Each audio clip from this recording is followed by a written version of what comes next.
Olá, meus amigos. Estamos hoje aqui para mais uma palestra. Hoje com o tema Ilusão versus Realidade, em que nós vamos refletir sobre em que mundo nós vivemos. Se nós vivemos no mundo da ilusão ou se nós vivemos no mundo da realidade. Eu convido a todos para fechar os olhos, serenar a mente, serenar o coração. E nesse momento, imaginarmos a figura do Mestre Jesus. Somente com esse exercício de visualizarmos Jesus aqui na nossa mente, com certeza a nossa alma já fica mais serena, já fica mais tranquila. Então que a gente consiga nesse instante elevar o pensamento até o alto e aproveitar bastante dessa nossa conversa que nós teremos hoje, com esse assunto do Evangelho, ilusão versus realidade. Então, com essa prece, pedimos permissão a Deus, nosso Pai, a Jesus, nosso irmão, nosso mestre, nosso guia, para iniciarmos a palestra de hoje. Que assim seja. Então, como eu já adiantei, o nosso assunto hoje é ilusão versus realidade. E eu já convido vocês para fazer um exercício agora, que é o de colocar no pódio as nossas prioridades. Pódio é aquele que tem lá primeiro, segundo e terceiro lugar. Eu vou passar para vocês alguns itens e vocês vão pensando agora. Opa, o que eu colocaria nesse pódio? Nesse pódio são as coisas que eu mais dou importância na vida hoje. Então, alguns itens para vocês. Vamos lá. Amigos, estudo, amor, religião, poder, fama, trabalho, família, saúde, dinheiro, festas. E eu embaralhei tudo. Falei coisas materiais, falei de coisas morais, embaralhei tudo. Desses itens todos, o que nós colocaríamos no pódio? Em primeiro, segundo e terceiro lugares. Talvez você pense em algum outro item que eu não falei, não tem problema. Pode colocar no pódio também. Pergunto, o que nós colocamos no pódio como nossas prioridades hoje? O que nós investimos mais tempo? O que nós investimos mais energia? É mais ligado às questões materiais ou é mais ligado às questões morais, espirituais? Uma outra reflexão para a gente fazer. O que nós estamos colocando no pódio hoje está, de repente, nos trazendo sofrimento, angústia, ou está nos trazendo felicidade? Porque isso pode acontecer muitas vezes. Aquilo que nós estamos ali tanto investindo tempo, investindo energia, é justamente aquilo que está fazendo mal para nós. E aí nós temos que fazer o que nesse momento? Ao refletirmos sobre isso. Opa, eu preciso fazer um reajuste aqui da minha vida, rever as minhas prioridades, rever o meu estilo de vida. Em quantos momentos da nossa vida que a gente não precisa fazer isso? E talvez o momento seja agora. Nós vivemos no mundo da ilusão ou no mundo da realidade? Nessa palestra, eu vou trazer aqui vários amigos meus para falar um pouquinho também. E a primeira que eu vou convidar para falar vai ser a Bruna. A Bruna vai comentar para a gente sobre a diferença do sucesso no mundo da ilusão e no mundo da realidade. Vamos ouvir a Bruna. Em que mundo vivemos? Da ilusão ou da realidade? Uma pessoa cheia de dinheiro e Santa Teresa de Calcutá, qual dessas duas pessoas é de sucesso? A resposta seria depende. Vejamos o porquê. No mundo da ilusão, o sucesso é medido por cargo, por status e por riqueza. Então, nesse caso, a pessoa rica é bem-sucedida.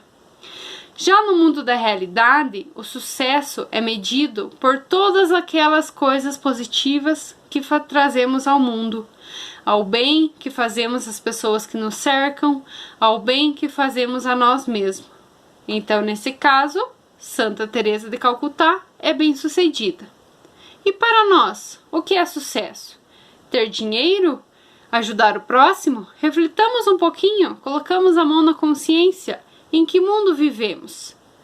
É claro que é possível a pessoa ter dinheiro e ser uma pessoa boa. Não estamos dizendo nada ao contrário disso.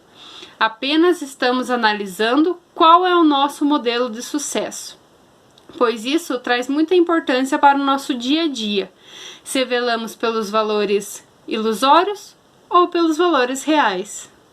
Perfeito, Bruna. E agora a Bruna ainda vai explicar para a gente quais são os requisitos para eu amar alguém.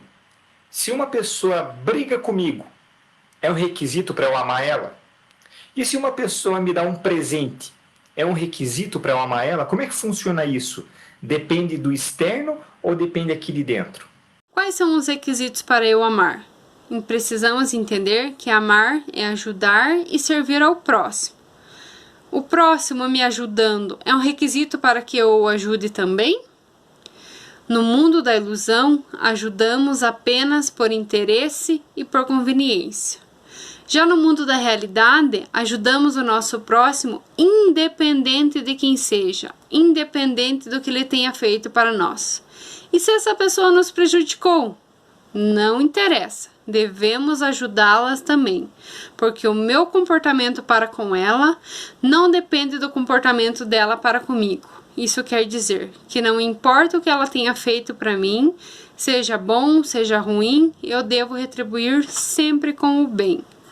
E agora eu convido o Arthur para explicar para a gente quem que é mais importante que quem no mundo da ilusão e como é que funciona isso no mundo da realidade. Quem é mais importante? No mundo da ilusão, pessoas com classe são consideradas ricas e mais importantes.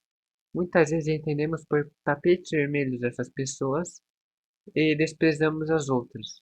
No mundo da realidade, todos somos importantes.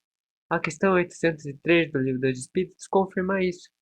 Kardec pergunta: perante Deus, são iguais todos os homens? E a resposta é sim.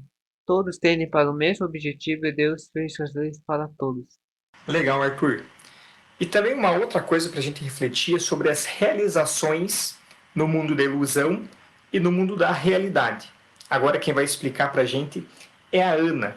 No mundo da ilusão, o que as pessoas usam de justificativa, de repente, para não atingir ali o que ela gostaria de estar realizando? Vem com a justificativa que, por não ter dinheiro, por não ter educação, não consegue realizar alguma coisa.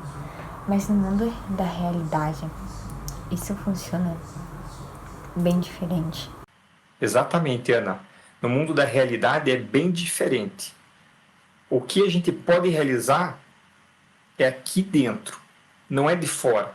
Então, dinheiro, estudo, poder, ok, pode facilitar. Pode facilitar, tá bom. Mas o que vai garantir mesmo que eu consiga realizar coisas é quando existe uma vontade muito firme aqui dentro e eu me esforço muito. Quantas pessoas que têm todas as condições do mundo para realizar várias coisas e não fazem nada? E quantas pessoas que a gente sabe, exemplos por aí, que não têm condição nenhuma, vão lá, movem montanhas e conseguem fazer muita coisa. Porque o principal é aqui dentro, é o esforço e a vontade. E agora eu convido a Helena para falar para a gente sobre a felicidade no mundo da ilusão e no mundo da realidade. Sobre a felicidade no mundo da ilusão, podemos dizer que ela vem com as conquistas materiais. Eu tendo tal carro, quando eu tiver tal casa, quando eu tiver tal apartamento.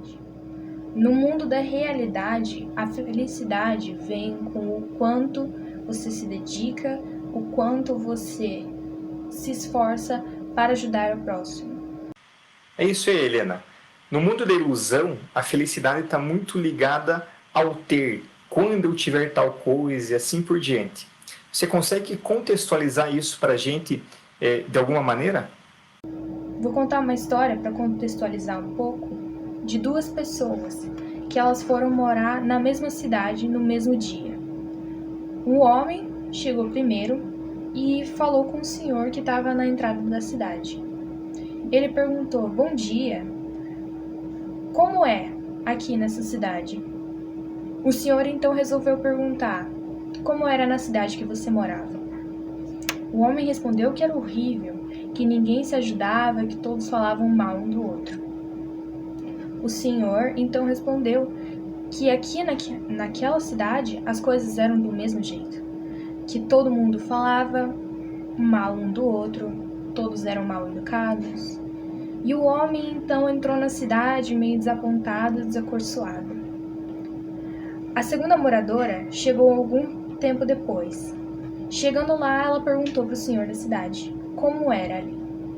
O senhor perguntou então como era onde você morava. Ela respondeu: era ótimo, todo mundo se ajudava, todos os vizinhos eram meus amigos, eu adorava. Como é aqui? O senhor respondeu então: aqui é a mesma coisa, você irá amar essa cidade. E ela entrou feliz da vida naquela cidade. A moral é que não adianta mudar de cidade, mudar de carro, de casa, de país, não adianta. As coisas só mudam quando nós mudamos por dentro. Ótimo, Helena. Então nós vimos, com tudo isso aqui, como que é o mundo da ilusão e como que é o mundo da realidade. A partir disso tudo a gente já começa a poder afirmar, conforme o nosso estilo de vida, conforme a nossa rotina, nós estamos mais pendendo para o mundo da ilusão ou pendendo mais para o mundo da realidade. Quero refletir agora com vocês sobre a questão da posse. O que é nosso de verdade? Posse, a gente pode dizer que é somente aquilo, nós somos donos apenas daquilo que a gente pode levar para o plano espiritual quando nós desencarnarmos. Um carro, por exemplo, um carro a gente não consegue levar para o plano espiritual quando a gente desencarnar. Ou seja, um carro acaba sendo um usufruto da nossa parte. A gente está utilizando o carro agora durante essa nossa encarnação. Mas não é posse nossa, não. Já a nossa inteligência, a nossa sabedoria, o que quer que seja, que a gente consiga levar para o plano espiritual quando a gente desencarnar, isso é uma posse nossa. Tem uma historinha bem interessante de um viajante. Ele ia para diversos lugares do mundo inteiro. E ele viajou, foi até um determinado local que tinha uma montanha e lá em cima uma casinha. Ele subiu essa montanha, ele gostava muito da aventura, chegou na casinha e foi visitar o senhor que morava naquela casinha. Era uma casa muito simples, não tinha luxo, não tinha extravagância, não tinha nada disso, era uma coisa muito simples.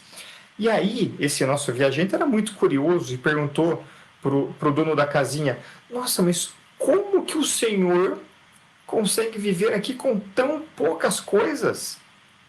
E aquele senhor responde com uma pergunta: o que você tem na mochila? O que eu tenho na mochila? Respondeu o viajante. Eu tenho poucas coisas aqui porque eu estou apenas de passagem. E como eu estou apenas de passagem, eu carrego apenas o necessário. Não carrego mais do que eu estou precisando. Então, o dono daquela casinha, lá no alto da montanha, ele responde: eu também. Eu estou aqui apenas de passagem e carrego aqui comigo somente aquilo que é extremamente necessário. O a mais que o necessário, como é que nós chamamos? Nós chamamos de supérfluo. E o supérfluo apenas acarretaria em ansiedade, em angústia para mim. Então eu carrego ali apenas o necessário. Afinal, eu estou aqui apenas de passagem. E nisso nós lembramos da questão 922 do Livro dos Espíritos, em que Kardec pergunta assim: a felicidade terrena é relativa à posição de cada um. O que é suficiente para um pode fazer a desgraça de outra pessoa. Há, entretanto, uma medida comum de felicidade para todos os homens, uma medida comum de felicidade que garante a felicidade para todo mundo. E os espíritos respondem, sim, tem essa medida. Essa medida é, para a vida material, a posse do necessário. Não mais do que isso. E para a vida moral, a consciência pura e a fé no futuro. Então, vamos pegar ali, vamos levar em consideração somente a questão da vida material. Para nós sermos felizes no que tange a vida material, nós precisamos do necessário. Mais do que isso, o supérfluo acarreta em angústia, ansiedade e assim por diante. Porque quem tem medo de perder. Esse é um grande problema. Então imagine a cena de uma pessoa carregando um grande peso assim em cima dela. E a pessoa vai tentando progredir, tentando caminhar na sua marcha evolutiva com esse peso.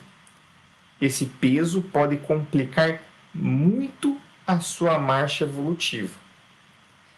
É preciso refletir sobre isso. O necessário vai nos trazer a felicidade. O supérfluo vai atrapalhar a nossa felicidade.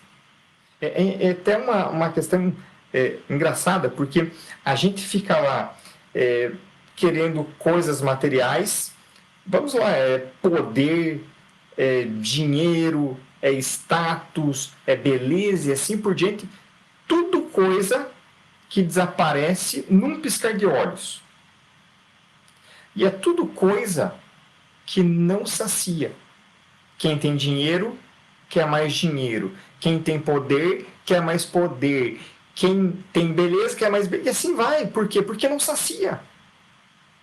Assim como num piscar de olhos acaba, porque é efêmero, é passageiro, é ilusório, ao mesmo tempo não sacia. Eu quero mais, quero mais, quero mais. Por quê? Porque aquilo que eu tenho não me sacia. Vamos refletir agora sobre uma questão muito importante. Eu quero fazer isso através de um exemplo. Vamos supor que teu irmão te deu um carro de presente. Te deu um carro. E é isso que aconteceu numa historinha. O irmão deu um carro para o outro. O irmão que ganhou o carro ficou muito contente. Imagina, ele viu aquele carro com a fita vermelha em cima e aí não tinha nenhum prejuízo ali, porque o irmão já pagou IPVA, já pagou seguro, já deixou certo ali o combustível, tá tudo certo, era só usar o carro, legal. O irmão que ganhou o carro ficou muito feliz. E a primeira coisa que ele pensou eu vou pegar o carro e vou lá no meu melhor amigo contar para o meu melhor amigo, olha, o meu irmão me deu um carro de presente. Esse amigo que ouviu a história falou assim, como eu queria... O que ele disse? Como é que ele continuou a frase? Eu aposto que tem muita gente, isso é muito comum, dizendo assim, como eu queria ter um irmão assim. Mas não, ele falou como eu queria ser um irmão assim. Como eu queria ser um irmão desprendido, que faz sacrifícios pelo outro. Essa é uma diferença do ter e do ser. Infelizmente, nós estamos tão ligados ao mundo ilusório, ao mundo da matéria, que nós estamos ali mais na questão do ter. Mas entre o ter e entre o ser, o que é mais importante? O que traz mais saciedade para o espírito? Sem dúvida, é o ser. Então, é preciso deixar agora bem claro, para a gente poder dar sequência aqui nessa nossa conversa, que o que é condenável é o abuso das coisas materiais. Sabe? É um abuso. Quando a gente só usa as coisas materiais, não tem problema. Porque nós estamos ali dominando. O problema é quando a gente abusa. E nesse abuso, sabe o que acontece? As coisas materiais nos controlam. Esse é o problema. Então, é até dito que o que é condenável é o abuso das coisas materiais em prejuízo dos interesses da alma.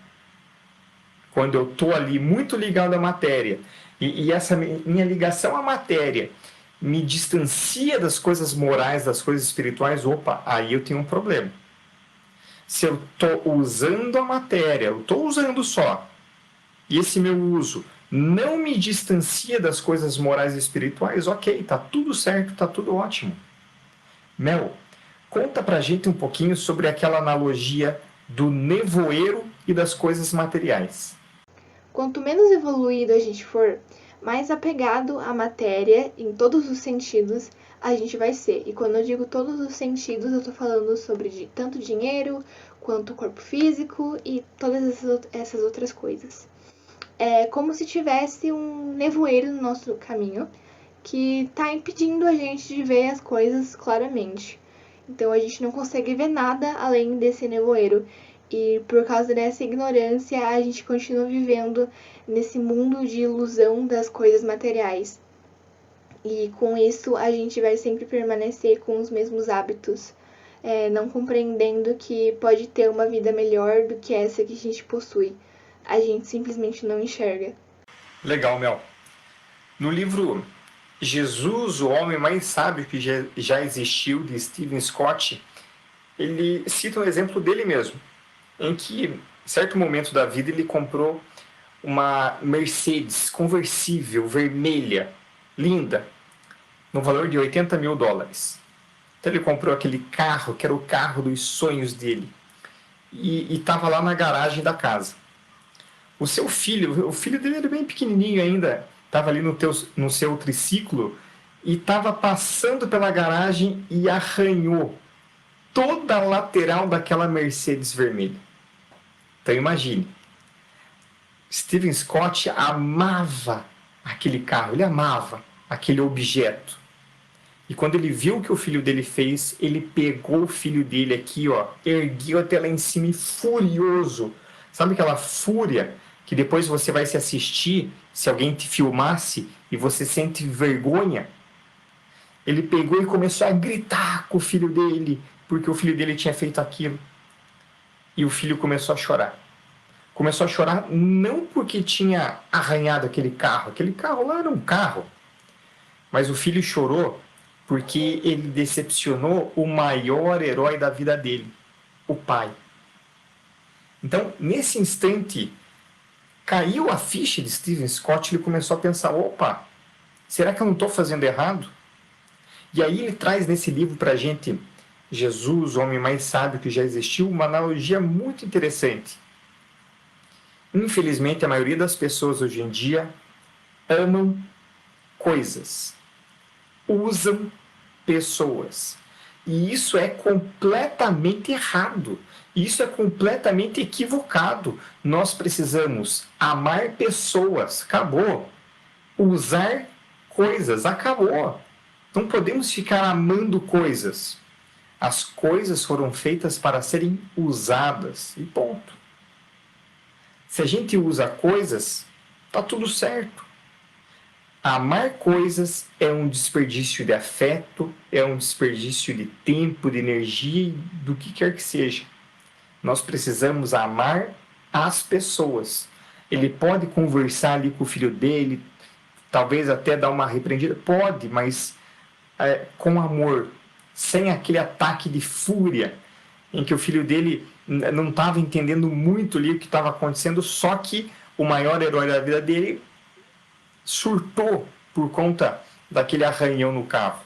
Um carro que para o filho dele, né, tanto faz. Mas para o maior herói da vida dele, aquele carro tinha muita importância. Gente, usar coisas, amar pessoas. E visto isso, Arthur, explica pra gente. Nós conseguimos seguir o caminho de Jesus? Conseguimos seguir o caminho de Jesus? No capítulo 17 do Evangelho segundo o Espiritismo, temos: enquanto uns se comprazem no seu horizonte limitado, outros compreendem a existência de alguma coisa melhor e esforçam-se para se libertar e sempre o conseguem quando dispõem de uma vontade firme. Na questão 909 do Livro dos Espíritos, Kardec pergunta: o homem poderia sempre vencer suas más tendências pelos seus esforços? E o detalhe dessa pergunta é a palavra sempre. Não é às vezes, não é de vez em quando. É em todos os momentos, ou seja, até nos momentos mais difíceis e quanto nos momentos mais fáceis. E a resposta é sim. E algumas vezes com pouco esforço, É a vontade que lhe falta. Como são poucos entre nós os que se esforçam. Será que então não podemos nos esforçar mais para sermos pessoas melhores? Será que nossa vontade de mudarmos não poderia ser maior? Certa vez, um homem procurou um sábio para saber como vencer as más tendências. O sábio simplesmente o pegou pelo pescoço e mergulhou sua cabeça numa bacia cheia de água. Passaram-se alguns segundos e o homem tentou tirar a cabeça. O sábio não deixou. Quanto mais força o homem fazia para tirar a cabeça de dentro da água, mais força o sábio fazia para segurar. O homem foi se sufocando e então fez muita força para tirar a cabeça. Até foi mais força do que o sábio conseguiu fazer para segurar. Com isso, conseguiu tirar a cabeça dentro da água. O sábio respondeu: Quando tua vontade de tirar a tua cabeça for maior que a minha de segurar, você conseguiu. Por exemplo, hoje, meu ciúme é grande e minha vontade de vencê-lo é pequena. Não vencerei o ciúme, porque o meu ciúme é maior do que a minha vontade, e com certeza não conseguirei vencê-lo. Esforço e vontade é a chave para a nossa mudança. E como anda a minha vontade e o meu esforço para de fato seguir Jesus? E o que nós achamos dos ensinamentos de Jesus? Eu vou pegar só uma frasezinha aqui de Mateus 5,44, em que nós temos assim: Jesus também disse: Amai até os vossos inimigos, bendizei os que vos maldizem. Sabe aquela pessoa que tá te caluniando? Fala bem dela. Sabe a pessoa que você não gosta tanto? Ama ela. Fazei bem ao que vos odeiam. A pessoa que te tenta prejudicar de todas as maneiras, dá outra face e faz o bem para ela. A pessoa que te maltrata, orai pelos que vos maltratam e vos perseguem. Pessoa que está te maltratando, que está perseguindo você, ora por ela. O que nós achamos desses ensinamentos de Jesus? Nós podemos escolher entre é um absurdo, eu devo e eu quero. Explica isso para a gente, Helena. Algumas pessoas pensam: isso é um absurdo, isso é impossível, eu nunca vou conseguir fazer isso. Em um degrau um pouco acima, existem as pessoas que sentem a obrigação moral de fazer isso. Eu devo amar os meus inimigos, eu devo fazer bem àqueles que me fazem mal e eu devo perdoá-los. Um degrau um pouco mais acima ainda, existem as pessoas que têm certeza desse ensinamento e interiorizam isso. Então eles dizem: eu quero fazer bem àqueles que me fazem mal, eu quero perdoar. Emmanuel uma vez disse que a disciplina antecede a espontaneidade. Se pensarmos no eu devo como uma disciplina, logo nós vamos conseguir chegar no eu quero. Quanto mais eu me esforço, quanto mais eu boto na minha cabeça de que isso é o certo a se fazer, de que isso é o caminho correto e eu devo fazer isso, mais eu vou chegando perto do eu quero fazer isso. E Mel, qual que é a importância da fé na imortalidade da alma? De verdade, aquela fé verdadeira, não a fé vacilante. No que tange essa questão de mundo da ilusão, mundo da realidade, coisas materiais e coisas espirituais. O que a fé na imortalidade da alma se relaciona com isso? Quando uma pessoa tem dúvidas sobre a vida futura dela, ela geralmente foca só na vida terrena dela. Então, quando uma pessoa faz isso, ela se porta que nem uma criança, que não vê nada além dos brinquedos dela. O que uma criança faz quando ela perde o brinquedo? Ela chora, ela resmunga, ela esperneia, ela surta. E o que a gente faz quando a gente perde algum bem? A gente chora, a gente resmunga, a gente esperneia e a gente surta. Então a gente se sente como vítima, a gente fica insatisfeito, a gente se sente perdido, sem esperança, nosso orgulho fica ferido. E para ser bem sincera, voluntariamente a gente se entrega para o sofrimento. Então a gente não precisava sofrer, a gente sofre por opção. Interessante, Mel. e é de refletir sobre como anda a nossa fé. Se a nossa fé é verdadeira, se a nossa fé é vacilante. Jesus ensina para a gente: conhecereis a verdade e a verdade vos libertará. Vos libertará inclusive daquela dúvida. Muitas vezes a gente está ali no meio do caminho e não sabe se vai por um lado ou se vai pelo outro. A pessoa que tem uma fé de verdade, ela sabe por onde ela vai. Ela não fica em dúvidas. E por onde que ela vai? Por onde o Mestre Jesus recomenda. Se nós fôssemos a um país distante, um país que a gente não conhece nada, que a gente não fala idioma, não conhece nada, nós iríamos precisar de um guia, não iríamos? E uma vez que nós confiamos de verdade nesse guia, a gente seguiria os conselhos dele. Nós iríamos fazer as refeições onde ele recomenda, nos hospedar onde ele recomenda, e assim por diante, os passeios que ele recomenda. Se nós confiamos no guia, nós fazemos o que ele diz para nós. Aonde eu quero chegar com isso? Jesus é o nosso guia. E ele dá muitos caminhos para nós. Faz isso, faz aquilo, vem por aqui, vem por aí. E a gente segue Jesus? Se a gente não segue Jesus sempre, é porque a nossa fé está como?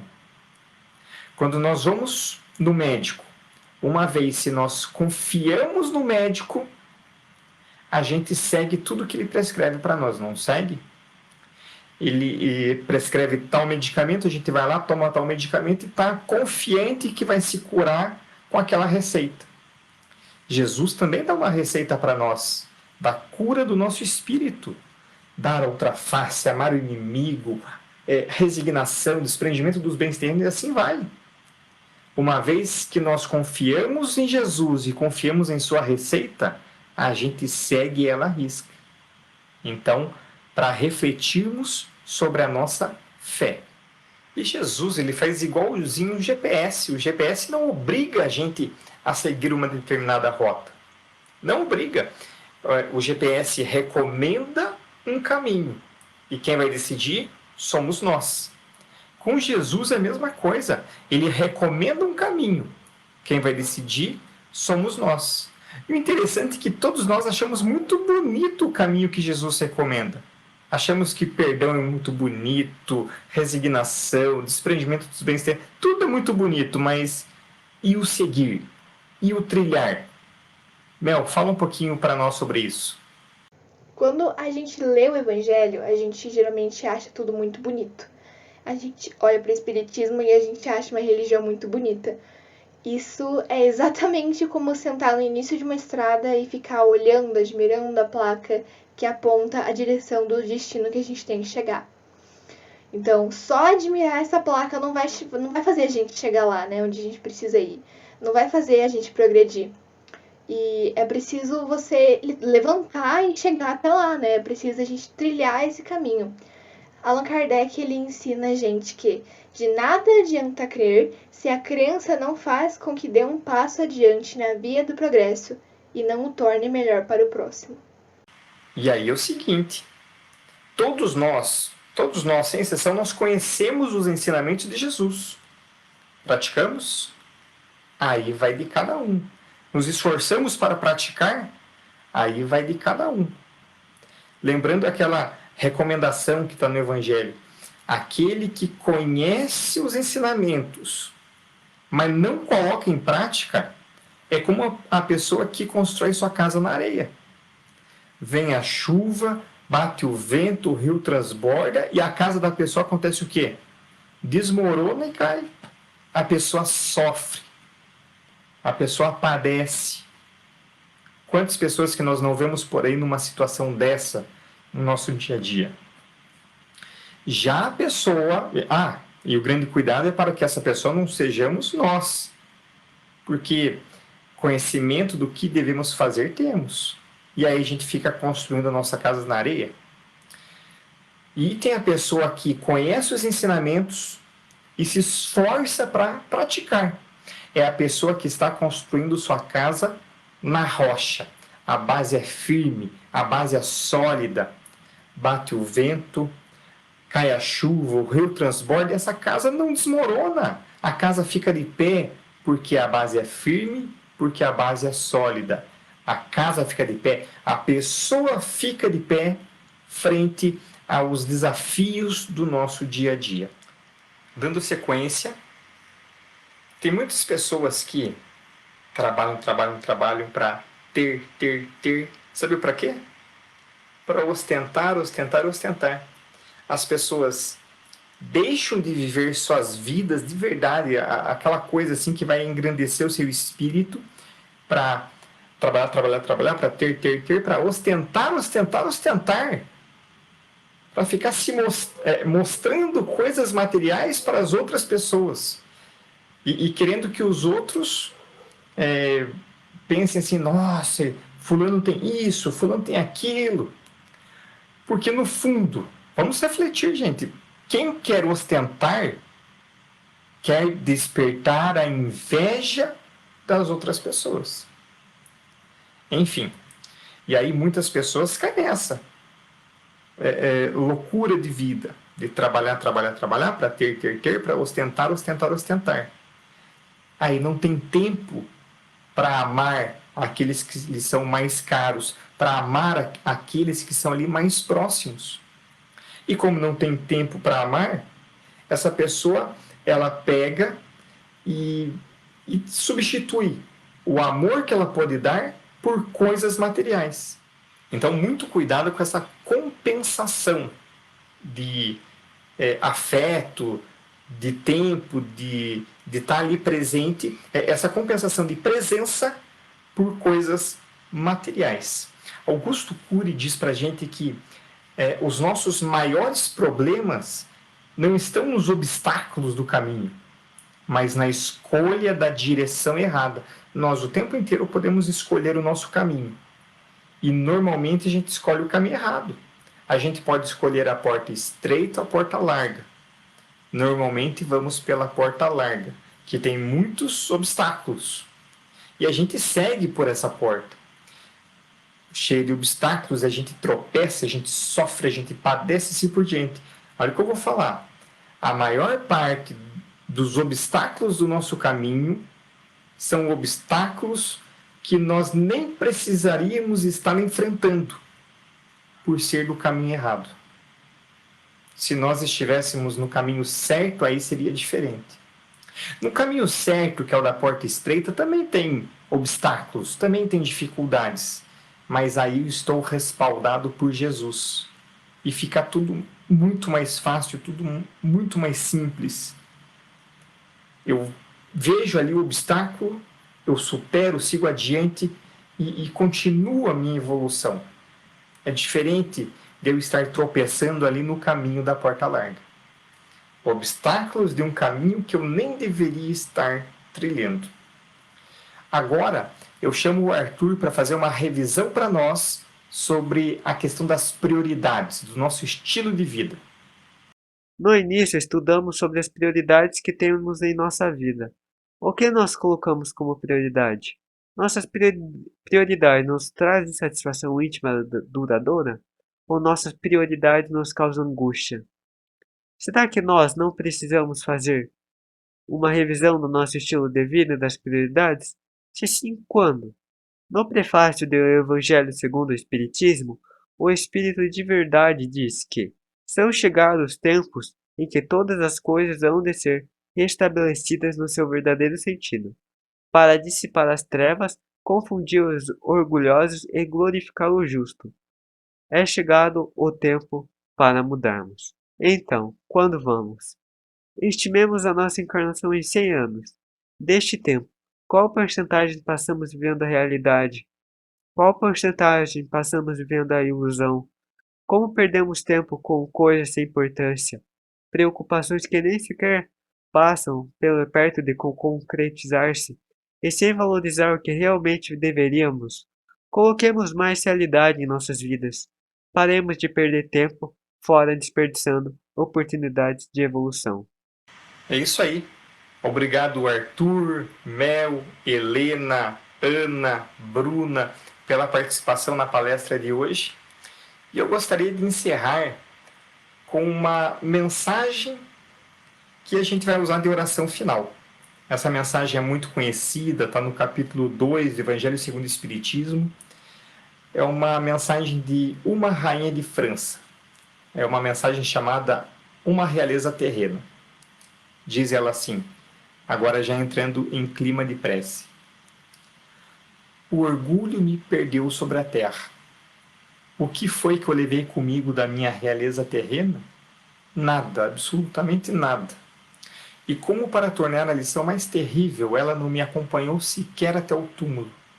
Rainha eu fui entre os homens, e rainha pensei chegar no reino dos céus. Mas que desilusão! E que humilhação quando, em vez de ser ali recebida como soberana, tive de ver acima de mim, mas muito acima, homens que eu considerava pequeninos e os desprezava, por não terem nas veias um sangue nobre. Oh, só então compreendi a fatuidade dos homens e das grandezas que tão avidamente buscamos sobre a terra. Para preparar um lugar nesse reino são necessárias a abnegação, humildade, caridade, benevolência para com todos. Não se pergunta o que fostes, que posição ocupastes, mas o bem que fizestes e as lágrimas que enxugastes. Os homens correm atrás dos bens terrenos como se os pudessem guardar para sempre. Mas aqui não há ilusões, e logo eles se apercebem de que conquistaram apenas sombras, desprezando os únicos bens sólidos e duráveis, os únicos que lhes podem abrir as portas dessa morada. Então, com essa grande lição, nós pedimos permissão para encerrarmos a palestra de hoje. Que assim seja.